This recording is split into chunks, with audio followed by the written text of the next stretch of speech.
Bonjour à tous. À chaque numéro du Journal du Théâtre, nous vous emmenons dans des lieux atypiques. Aujourd'hui, nous sommes au musée des Arts forains.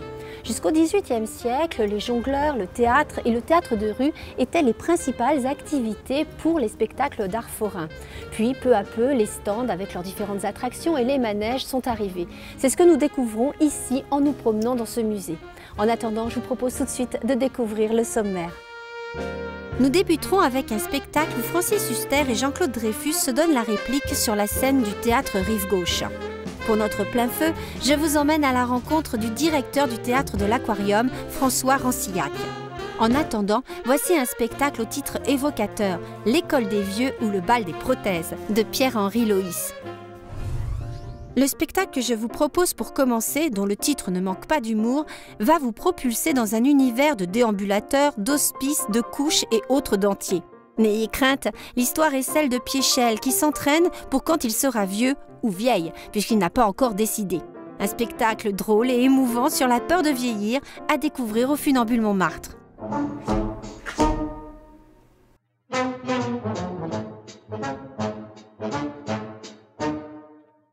Oui, je me familiarise avec la vieillesse pour quand ça viendra. J'essaye de m'habituer, d'aimer ça, parce que pour l'instant, j'aime pas les vieux, ils puent. C'est un inverti, William. Oui.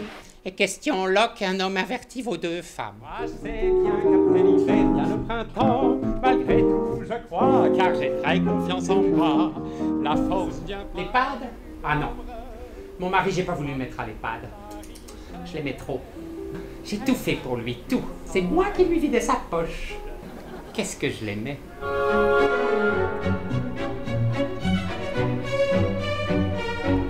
L'an dernier, notre temps avait organisé une croisière en Italie avec Paolo Conte. Ils avaient appelé ça la croisière Notre temps est compté. Je crois que ça n'a pas très bien marché. Et sinon, le transit. C'est quand même très centré sur le popo, notre temps.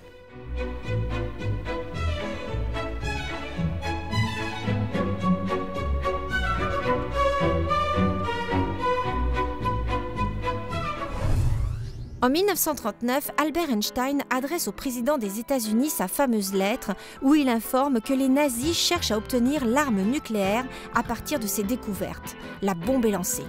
Éric Emmanuel Schmitt met en scène Francis Huster et Jean-Claude Dreyfus en nous faisant vivre l'instant précédant ce terrible événement. À travers les doutes et les craintes du célèbre physicien de génie, les deux hommes vont se confier l'un à l'autre et se lier d'amitié alors que tout les oppose.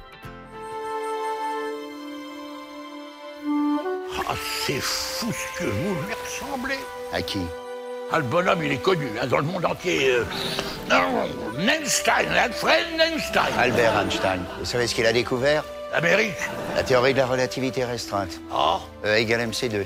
Ah ben rien que ça, il s'est pas foulé. Deux choses sont infinies. L'univers et la bêtise humaine. Ah. Et encore pour l'univers, j'ai pas de certitude absolue.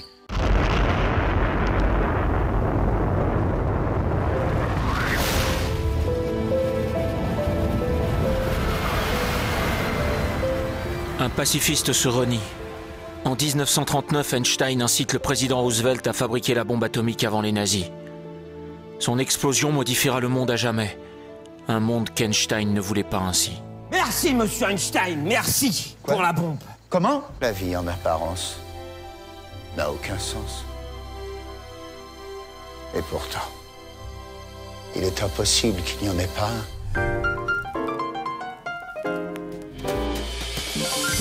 Nous nous sommes rendus à la cartoucherie pour rencontrer François Rancillac, le directeur du théâtre de l'Aquarium depuis 2009.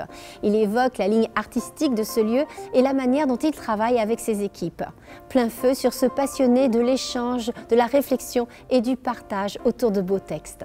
Le théâtre de l'Aquarium, tel que je l'imagine, tel que j'essaie de le construire au quotidien avec mon équipe, c'est surtout un théâtre qui est dévolu au texte. C'est vrai que je suis un metteur en scène qui aime les mots des auteurs, sans lesquels moi je suis un peu encéphalogramme plat.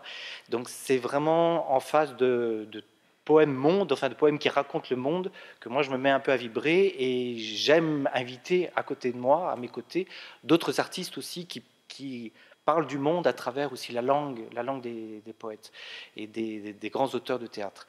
L'accent est prioritairement mis sur l'écriture contemporaine, mais il y a aussi de grands textes dits classiques, et qui ne sont classiques que parce qu'ils sont toujours extrêmement contemporains, mais quand même la priorité est sur le théâtre contemporain.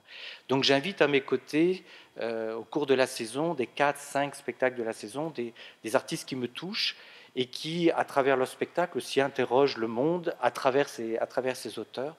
Donc soit un théâtre de réflexion, de pensée, qui pose, disons, des questions sur notre aujourd'hui, sur la difficulté éternelle et perpétuelle à vivre ensemble, et à s'aimer ensemble, à construire ensemble, à rêver ensemble. Donc c'est un théâtre qui pose, on va dire, de grandes questions, mais de manière joueuse, de manière généreuse, avec un théâtre qui se cherche, pour un public vivant qui se cherche. À côté de la programmation, il y a tout un travail plus souterrain, qui est celui de la transmission. Il y a énormément d'ateliers ici en direction du monde scolaire. On travaille beaucoup dans les lycées, notamment chez eux, mais aussi beaucoup ici. On travaille beaucoup avec le monde des amateurs, parce que c'est extrêmement important de transmettre ce qu'on aime à des gens, voilà, qui n'ont pas envie d'être professionnels, mais ont envie de mettre les mains dans le cambouis, si je puis dire. Donc il y a des ateliers amateurs, il y a des ateliers sur l'écriture, il y a également aussi des résidences d'auteurs, ici plutôt des auteurs qui viennent de pays lointains, comme l'Afrique, le Québec, le Maghreb, et qui viennent travailler ici. Il y a des ateliers de découverte de textes contemporains. On va jouer aussi, dans le souci d'aller chercher un autre public, sur chaque spectacle, on va jouer soit des petits spectacles, soit des lectures, qu'on va jouer dans les écoles, dans les cafés, dans les associations, etc., pour aller à la rencontre d'un autre public. Donc on est beaucoup là, beaucoup à l'extérieur, encore une fois pour faire tout simplement notre boulot de service public, c'est-à-dire à la fois de défendre la création la plus intéressante qui s'invente aujourd'hui, et en même temps faire en sorte que dans la salle, il y ait toujours un public divers, varié, de tous les âges, de toutes les conditions, de toutes les cultures, voilà, qui ressemble un peu à la société d'aujourd'hui. C'est la fin du journal du théâtre, ici au musée des Arts Forains. Alphonse Daudet fréquenta beaucoup les chais de Bercy. Alors je vais le citer, il disait « Voyez-vous mes enfants, quand le blé est mûr, il faut le couper, quand le vin est tiré, il faut le boire ». Au revoir à tous et à très bientôt pour un prochain journal du théâtre.